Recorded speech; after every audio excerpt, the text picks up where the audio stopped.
guys, Becky from Old Man Mountain here. Today we're going to install an Elkhorn as a front rack. For this installation, we'll use a 10mm box wrench, a 4 and 5mm hex wrench, torque wrench with a 4mm hex, and anti-seize or grease. This installation will be using a fit kit, so we will also need a 6mm hex wrench, side cutters, scissors, and pliers to tighten the zip ties. The pieces that come with your rack are the rack uprights, long and short extenders, your rack deck, and hardware. The first thing we need to do is figure out how we're going to install the rack to the bike. This has eyelets, but they're for fenders, so we're going to through axle mount it with one of our fit kits. Check with your bike manufacturer to make sure your eyelets are rated for racks. When axle mounting, remove your axle and compare it to the axle that came in your fit kit. The thread pitch should match and the length should be plus or minus 2 millimeters.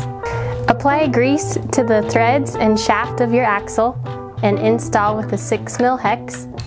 Torque the axle to 6 Newton meters. Next, we're going to put the plastic washer on the axle and using hardware kit 4, attach the uprights to the axle. When eyelet mounting your rack, make sure you put the spacer in between the upright and the eyelet.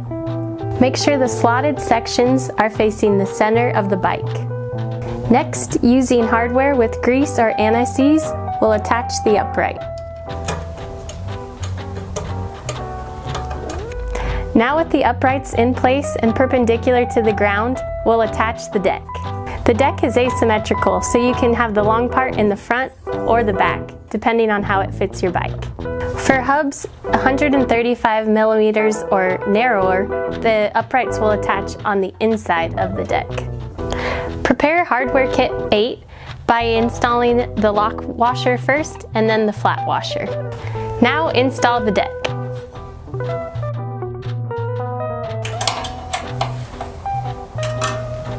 For forks without upper eyelets, we'll install mounting pucks. First, we'll cut the clear protective tape so the ends don't overlap and install it in line with the rim. Be sure to use the provided zip ties because they're super strong and UV stable. Use a pair of pliers to get the zip ties as snug as you can. Now we'll attach the extenders to the pucks or eyelets. Make sure the slotted side faces the rack.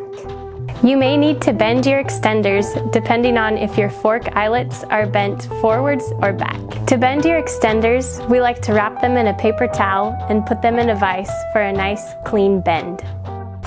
Using hardware kit 2, we'll install the extender to the rack. Now that our rack is installed, we need to check our torque. The axle and puck bolts will be 3 Newton meters and the other rack bolts will be 6 Newton meters.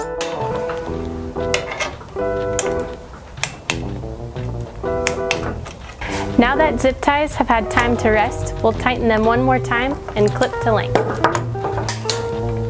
Alright guys, now that you've done it, you got your rack on, now you can get your ride on.